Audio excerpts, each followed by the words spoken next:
Hi, everyone. Kumar Dattatrayan here with the Meridian Point. And today we're joined by Desiree Goldey, a disruptive force in talent and culture transformation as the Director of Talent Operations at ZRG Partners and founder of Do Better Consulting. I love that name. It's like, do better.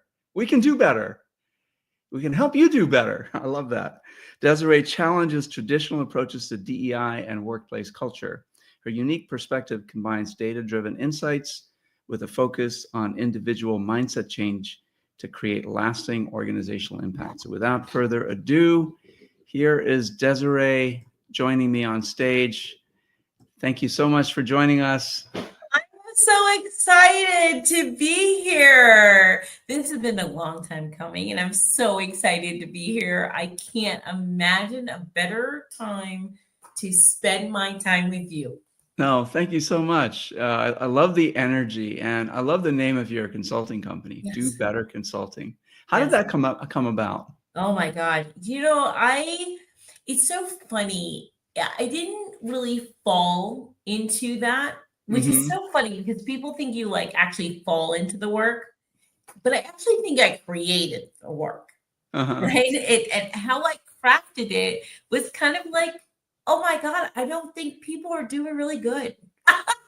If that makes sense. And that seems super unintelligent. But it also is like, how do we find our way to a better place? Yeah. And even now, as we move forward through so many things that we're doing, we should just be doing better. And so if no one can see my necklace, but my necklace says do better people, I mean that. Like, please take a time, take a breath, and do better. Right? Because we can all do better in some things. I could do better at cooking. I could do better at cleaning. I could do better at whatever, but I could also do better in the workplace. Yeah, I really like that. It has universal appeal and applicability, if you will. Yeah, who doesn't want to do better, right? Right. I think a part of doing better is having awareness of what you're doing in the first place and looking for opportunities to improve, right? And that brings us to sort of the work that you do. Tell us about that. Yeah. So this is a huge thing for me is self-awareness. Yeah. Right. We're not always keyed into how if you have to do better, you have to figure out where you're doing bad. Yeah. Right. And that takes self-awareness, right? And that takes like all of us thinking about how we can do better at our jobs, how we can do better as people. And let's sit with that. Let's sit and think about how we move forward and also take a data-driven approach to this, right? Because data is our friend. It's a huge piece of doing better for me and for my consulting company and how we move forward, because it's a big thing. Yeah. It's a really big thing. And leadership feels crazy in the moment, right? And being an IC feels crazy in the moment. But if we actually dial it back to the data of what we're looking at, you can actually say, these are my markers. And I don't think we do that enough. I really like that. We hear a lot about a data-driven approach to improvement, self-improvement, company improvement, whatever it might be. But it can be a little scary, I think, for people. Like, do I really want to know what the data is saying? I'm just going to go with my gut. So how do you sort of help coach your clients, the people that you work with? Yeah. So when clients come to me, I really say to them, we're going to leave everything out there. Like, please leave whatever you thought corporate means to you. Please leave it wherever you left it. Like, leave it with your house, leave it with whatever. And we actually have 2 sessions of just leaving it. Because leaving it is a huge problem for most executives and leaders. They do not know how to leave it on the table. And like, they can't even say to me, why do I want to leave it there? Okay. So I asked that question. I'm like, so you really are strong on the position of holding this value. What does Mhm. value mean to you? If you can't answer that, then we have to leave it on the table. Then we Yeah. go back to another position. What does that value mean to you? If you can't answer that, we kind of move that one forward. Right. Yeah. And so I think that we get in these organizations and we think we're so on board. We think we're so all in. But sometimes we're just towing the line. Yeah. Yeah, that's a good point.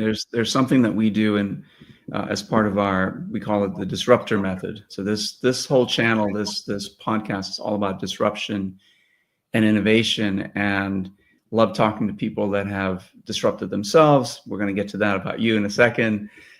People that help others disrupt themselves, maybe disrupt how they work, sort of.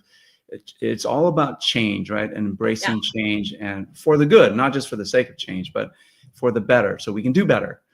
And one of the things that we do, I love the phrase you put. It's like, leave it on the table, right? We use something maybe not quite as accessible for people. We say, empty your glass. Oh, I love that. We use, I'm right? going to use it and I steal it.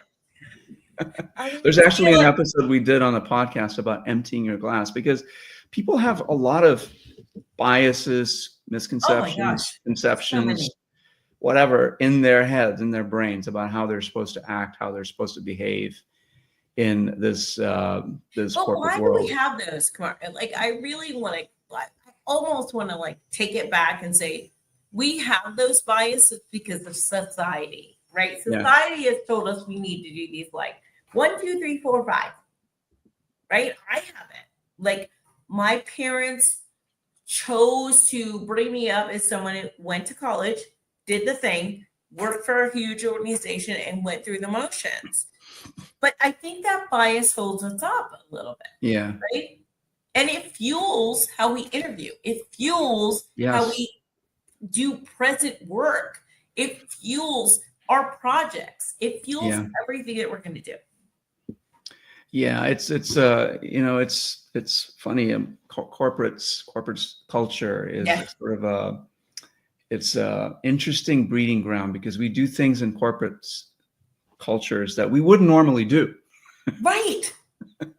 Why would you do that? We treat people like we wouldn't treat them if they were just coming over in real life, right? We wouldn't do that, but we do that in corporate culture because of. I think in my view, it's hierarchy, corporate culture, sort of this it's in our DNA in a way, in a manner of speaking, right? It's our evolutionary heritage that we need to control things, and so we need to put things in a certain order. And so in corporates, we act a certain way that we wouldn't do those things. We wouldn't say those things. We wouldn't act in those ways necessarily outside of the office. But in the office, we are armored. Back a little bit and say, this is about power too, right? There's a power dynamic that no one's talking about, right? Yeah, absolutely. There's a definite power, like, underlying dynamic to all of this. Yes, I wouldn't act like that. I wouldn't do that. But there's a power. I'm also saying I need to do this. I need to do that. I need to be the most responsible. I need to hit my KPIs. And there's a power dynamic we're not even talking about most of the time. Yeah.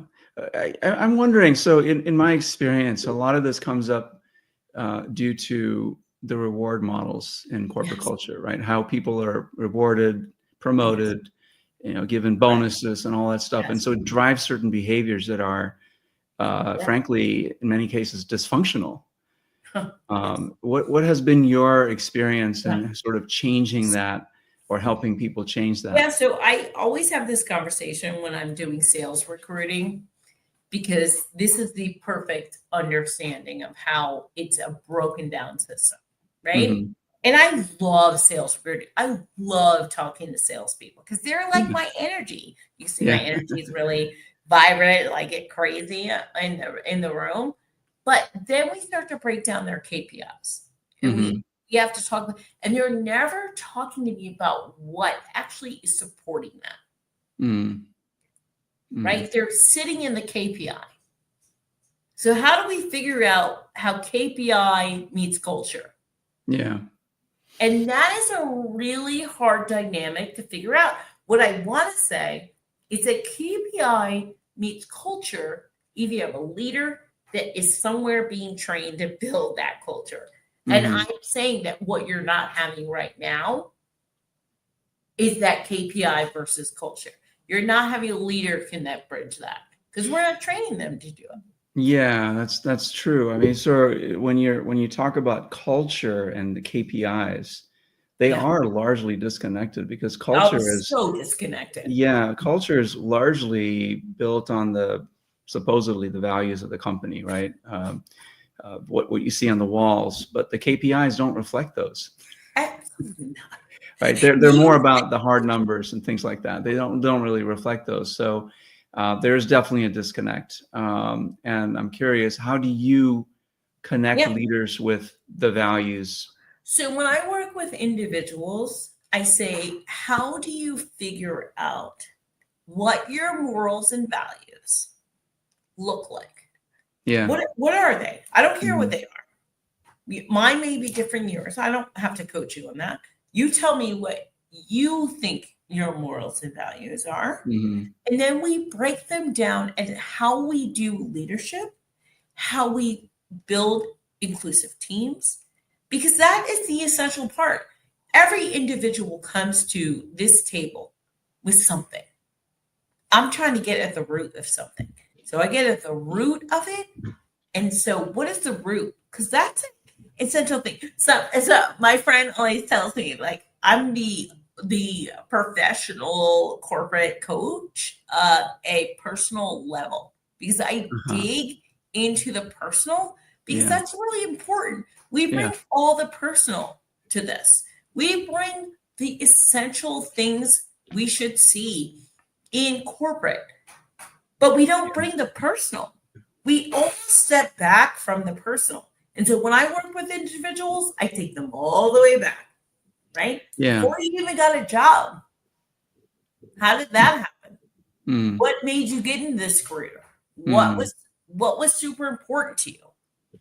Why did you get into this job? Why are you at the organization that you're working for? And when they can answer those questions, and some, by the way, cannot answer any of them. I can imagine that. Right?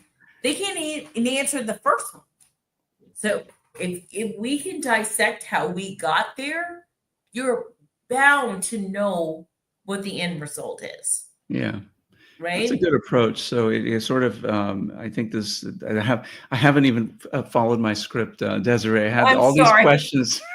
I'm so sorry. I'm so off script. No. So am I, because I'm just enjoying having the conversation. And I see one of the questions is about this micro focus that you and I talked about before. And I think this is what you're getting at, right? So you're looking at changing hearts and minds, if you will, one person at a time, right? One person at a time. Because I do believe that we have this very global identification in the United States, in the UK, and globally, that we should be solving the world's problems. What I want to solve is one person at a time, because I do believe that. I do believe that if you can change one person, you can change the next person, you can change the next person. Yeah. That we get to the end result. Yeah, in a way, you're sort of working the system one node at a time, right? So this person is part of a system, if you will. It's part of the system. Right. And so you're changing it. If you change one node, there's probably going to be a butterfly effect where they change people around them to a certain extent. And so if you change a few nodes, you're going to be able to engineer a more lasting change rather than trying to do this top down, big I'm not doing effort. the top down stuff anymore. I'm with you. I'm a disciple of systemic coaching. I don't know if you've heard of that term. Yes, I have. So I really subscribe to it. In fact, done with the top down because, by the way, the top is already done. Right. They're cooked. Yeah, yeah. One of my favorite movies, and Kamara, I'll tell you this, and like I'm so off script at this point, but one of my favorite movies was Pay It Forward. And there is a moment, and you have to look it up, and it's very old. It's like from the 90s. But Mm-hmm. there's a moment that somebody does something really present for someone else that does something else, that does something else. And I believe that in corporate. I believe it to my heart. I Yeah. believe you do something, you move something, and you move the needle. And Yeah. I Totally believe that with you. wholeheartedly. Yeah. I'm totally with you. I mean, that's been my experience as well. I mean, even though, I do a lot of sort of corporate coaching as you do, my focus is also on the individuals that I work with and the teams that I work with. But I spend more time on the individual sort of at my company, and I'm sure this will resonate with you. It's the heart first, then the head, then the briefcase, right? It's how do you connect with that individual and their wants, their needs, what their values, how they show up for work. And then you can start working on the mindset, the head, right? When they start to get more awareness about where they are and where they want to go and so on. And then that translates the briefcase, the KPIs, the numbers, the metrics, the data-driven approach that they might take to improve the performance that they at their job, or the performance of their team, or whatever it might be. Yes. What's your thought there? Yeah. So for me, first of all, I want to go back. I like 300 steps back from where you got, because I can talk about all those. We probably have a different show, but self-awareness is so key. And I'm going to tell you, I have met with a million individuals at this point in my career. I'm 50. Thank you so much. But I have met with so many individuals that don't even have self-awareness. Yeah. Right. So we have the part of coaching and executive coaching and leading forward all starts with this one point, is that you need to be self-aware. Yeah. Right. And then it leads into all the other dissections that you just did so brilliantly. Yeah. Right. Because we can't get there if you're not going to say you're kind of biased. Yeah. You can't say you're doing the wrong thing. You can't say that every time I get a, African-American woman in the room, I'm immediately saying no to her. Yeah. Right. That's right. It really is about dissection of your self-awareness, how you show up in the world. And that's why I really dissect on those things. And then we could talk about those other things for a million days. Yeah. I think we we connect on those so strongly, right? The approach that you take is certainly one that I take. So let's talk about you. So what led you to what you do today? I mean, if I recall, you were in the hospitality industry. Oh my gosh! Right? How did you get from there to here? I always talk about this stuff, but I kind of didn't fall into this work. I kind of fought for it, if that makes sense. Yeah. Yeah. I didn't think leadership, innovation, anything this was going to be my span, but I did think my background was curated to do it. I've been across multiple industries, CPG, hospitality, sales, and now talent. Then I think there's a upbringing of how you get into what you fall into. I just feel that way. Yeah. And I was actually really awesome at hiring people. And so in my last career, it didn't seem like that's where it should be, but I could find the right people to do the right jobs, to be present in the seat, right? And so that was really important to me. And I always wanted them to feel supported. So that is like that bridge for me. Like, I wanted to put you in the seat because I thought you were awesome. Yeah. And then also I wanted to support you in the culture that was happening. So I had to figure out in my career how that meshed together. Yeah, it's a really hard job. Yeah, really interesting path you took, and I imagine that working in the hospitality industry prepared you to, in some way, for what you do now. Yeah. Certainly for me, I used to run restaurants in my youth, and I think it gave me a better education than any college would have, Absolutely. that I would have gotten. In terms of how to deal with people, how to lead people, how to be a Right. follower, how to be a leader, and how to help people, and yourself. Really, for myself, gain oh my God, more self-awareness in hospitality is like a whole other thing. It really is. It really is. I can't tell people enough, and I think that we always think that hospitality feels like a downgrade. I want to say it's no. Because it's literally living at how you get to the next step. Because it gave me everything. Customer service, sales, hospitality. It gave me everything. And actually self-awareness. Yeah, I totally agree, because you have to be. You are a servant leader in the hospitality industry. You have to serve. Right. And so you have to understand how to serve, which means you have to have empathy for the customers you serve. Empathy. Which means you have to check your own emotions and be aware of them so that they don't come out. Oh my gosh. I used to open restaurants for a big food chain, and I used to give this big speech, which is so ridiculous right now. But if I think about it, I used to give this big speech about empathy for your staff. And I'm still talking about it today. Yeah. Yeah, because in the corporate world, the corporates aren't that close to their customers. Like in a hotel or in a restaurant, your customers, you see them every day. Every day. The products you build, they're consuming them every day, every minute of every day, especially in a restaurant, right? Yeah. In a big corporate, they may be building products that are far removed. I mean, they're building them, but they don't see their customers. They don't see how they use them. They don't see how they complain about them. There's very little empathy there, right? So for the products. Oh my God, the empathy thing for me is so. I love that you pointed that out, because that's a big thing for me.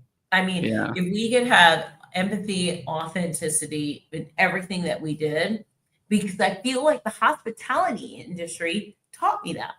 Yeah. Like, you could be successful if you did these two things, empathy and authenticity. And then I moved to corporate, and you are not doing that. You're not doing that on a regular basis. You're not fueling people to get to the next step. You're not having leaders that sit in the seat. You're not developing people that should do the right thing. Like, there's so many missteps on empathy and authenticity, and also customer service. Yeah. Right. We talk internally about who's the customer.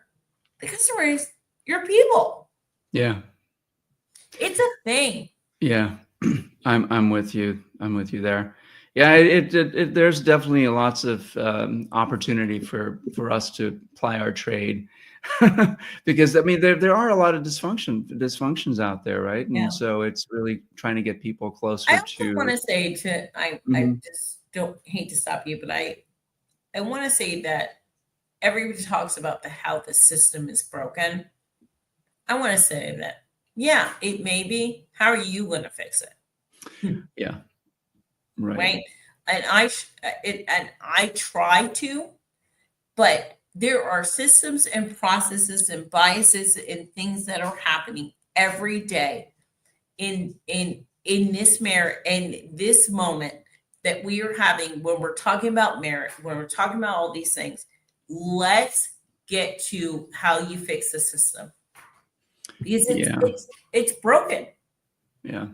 So speaking of broken systems, sure. Well, I don't know if this is broken or not, but certainly in the environment that we're in right now. So, the anti-woke movement is attempting to disrupt, all the progress has been made with DEI and initiatives like that to offer more equal opportunities to people.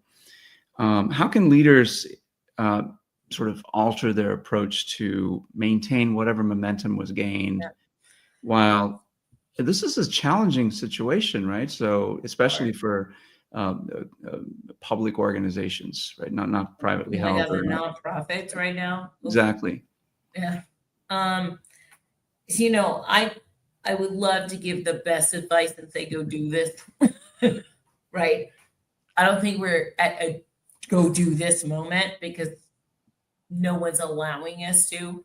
But I will say that from 2020 to 2025, I actually think that DEI could be reformed. How you go back into DEI right now, if your organization allows it, please be less performative and more about the action of people. And what I mean by that is like, I want you to really think about how your people are in your organization, how they're experiencing your work environment. Because if you take that moment, if you take that like 10 pause, right, you will actually figure out how people are experiencing your moment. I am really a sufferer of the DI moment. I don't know if that makes sense, but like I'm a true believer, but I don't think it was done correctly. I do think what's happening now is that we need a revamp, right? I don't care what you call it. Don't call it DI. Call it something else. I don't care, right? Yeah. But like figure out how you make sure that a person in a wheelchair, a person who can't see a screen, a person who's a Black American, a person who's a queer, I don't care how you get that person in the seat. Let's do that. Yeah. Does that make sense? It does make sense. I'm just thinking about, also thinking about the, what you said. I'm trying to process it, that from 2020 to 2025, if you had to do it over, what would you do differently? Yeah, that's a great question. 2020 was a very reactionary moment for everyone because it was horrible. And we had a lot of bad moments in 2020, 2021, 2022. I mean, just, and still today. But it raised the awareness in 2020. I would say go back and don't put butts in the seats. And people think it's always crazy, right? They're like, what do you mean? I'm like, stop putting Black people in the seats just because. Yes, they're qualified. Yes, they want to sit there. Yes, all of those things, because I do believe DEI actually means merit. Okay. Right? Diversity. But if you're putting somebody in the seat and you're not making them belong to the seat, you've got nothing. Yeah. And it led to the backlash that we're seeing now, right? It led to the backlash that we're seeing now. It's like, because everybody wants to talk about merit. Yeah. Right. We're talking about merit. We're talking about it all day. Right. But merit didn't mean an unqualified. Merit still means a qualified person. Merit was part of DEI. Yeah. Right. It just meant we leveled the playing field. Yeah. And we're moving that leveling of the playing field. So I'm going to say to people out there, if you have the power to do what you're going to do, to sit in the seat, please let that person sit in the seat, but also encourage them to belong to the seat. Yeah. It's a really good point. I had another guest on the show a couple of weeks ago, and he said that a lot of companies spend a lot of time and money on understanding and empathizing with the customer experience, right? Whatever they do, right? They build products and they hire a lot of UX and CX people to understand what the customer wants and needs, and then to build their products and services to suit those needs. There are very few companies that focus on the employee experience. Right? How could they do their work better, more collaboratively? How could they work with people in other parts of the organizations to combine their know-how, their experience, their skill to innovate and create even better products? And the companies that do focus on understanding their employees, and to your point, making them feel that they belong in the seat, are going to be more successful than those that don't. I can't tell you enough about the data because McKinsey has talked about it all the time, right? I'm a McKinsey lover. I like Hmm. literally sit in this data all the time. But like, you can't tell me enough that you have a product that goes out and there's a salesperson selling it, and then they don't feel like they belong to your organization, who is not as innovative to how they sell that product. Yeah. It's a really very clear transition of how we move money, right? Mm. If the goal in America, which we all know capitalism is to move money, Yeah. you're not moving it effectively because you're not innovating it effectively. Yeah. Yeah. And I love that you talked about that, because that is the truth of where we get to, and we get to products and customers. Yeah. Yeah. I mean, there are sort of employee-centric companies out there, and No, I agree. I think there's some really good ones. yeah, and they are successful. They're Yeah. sort of under the radar because they've stayed private or whatever, right? They're in Yeah. many cases employee owned. They use I don't know if you're familiar with open book management. Yeah. Yeah, Love they use Goldey. Yeah. techniques like that to get their employees really involved Yeah. in running the company, you know, because Yeah. there's an open book. They understand where the numbers are, what the numbers are, and how to improve them. They are But I'm tasked. going to tell you, the company that I work for now was very traditional, and now we're coming to the future. And I'm going to tell you, I feel so supported where I'm sitting in the seat, which is very different than, anybody could feel. Like, I feel as supported as they try to bring me in. I know the financials. I know what's happening. I know what's like, I feel like I'm good in the seat. Right. Right. And so that's important, right? You got to let people know what they're working towards. Yeah. And that's so, so important. I was talking to a friend of mine that actually owns some big boutiques in Target. She owns like the stations in Target. And she said, I just don't know what's happening right now. I've like been outed. That's a thing.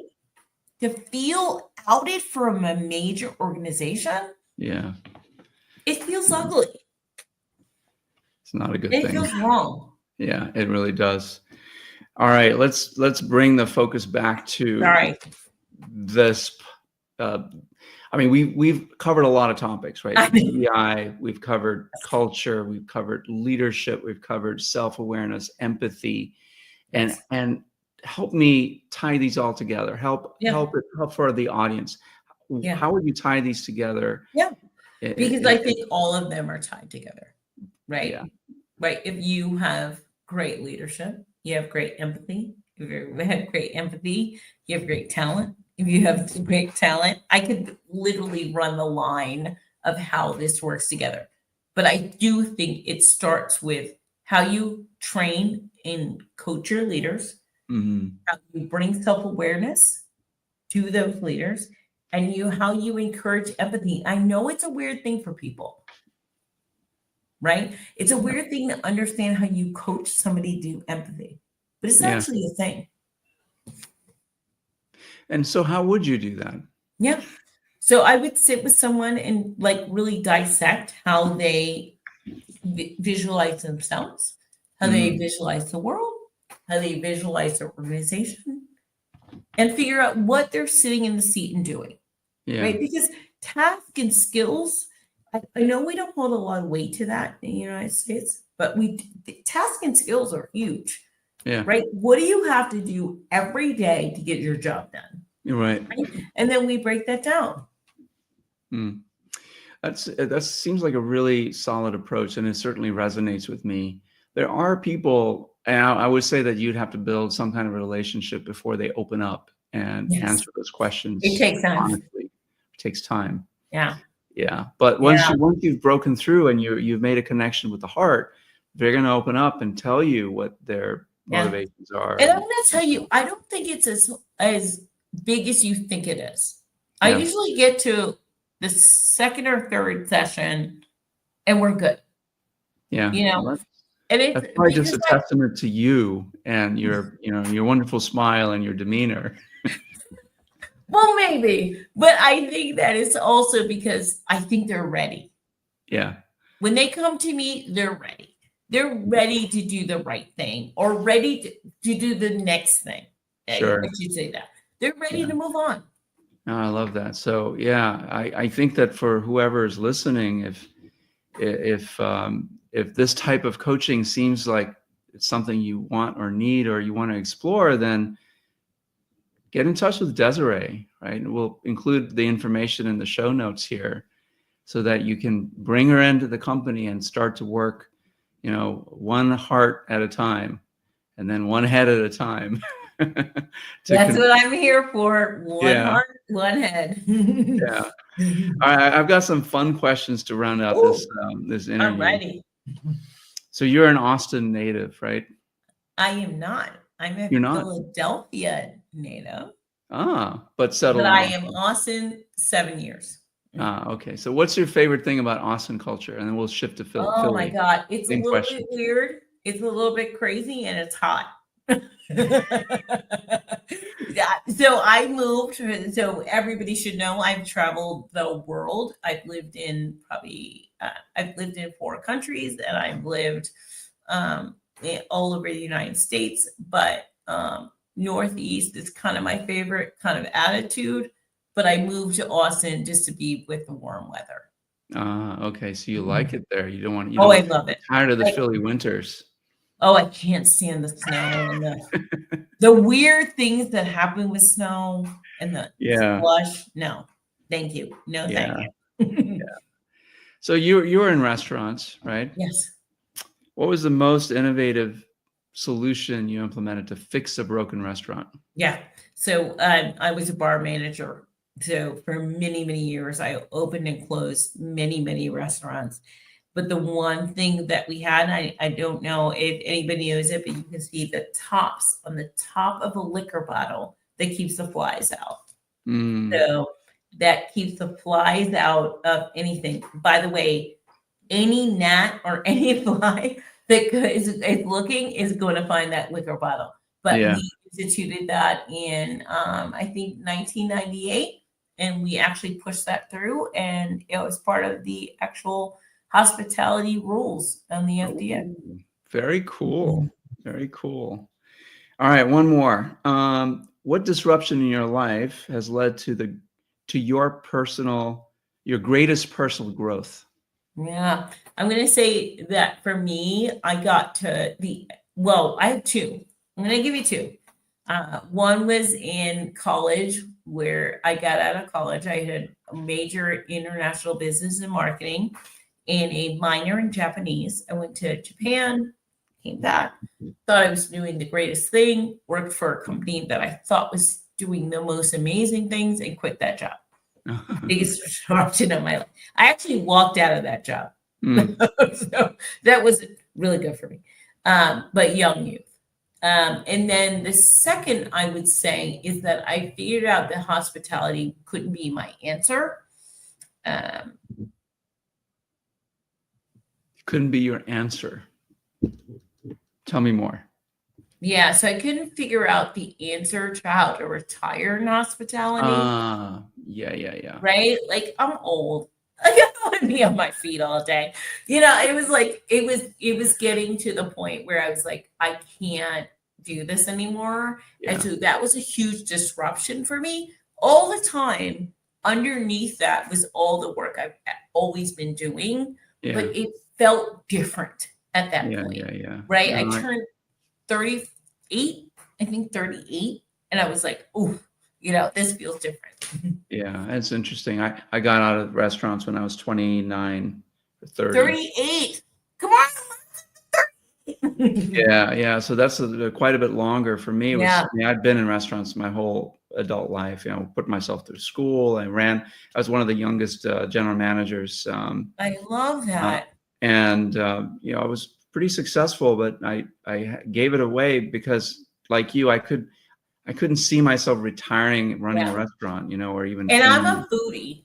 Like I still, to this day, if I was a billionaire, I would open 700 restaurants, right? But like, I'm not the person. Yeah. Yeah, interesting. All right. Well, so what have I not asked you that you'd like to Oh my share? God. Well, you have not asked me what I don't like. Ah, Hear what I okay. don't like, Go ahead. which I think is going to be shocking for your audience. You ready? I don't I'm like ready. chocolate. Say again. I don't like chocolate. You don't like chocolate. Wow. I don't think I've ever met anyone that does not like chocolate. Oh, I hate it. Wow. I don't really Okay, don't that like is it. shocking. It's so extra. So Hey, you just the not extra decadence of it? enough. I don't need chocolate to bring it in. I also don't like ice cream. Huh.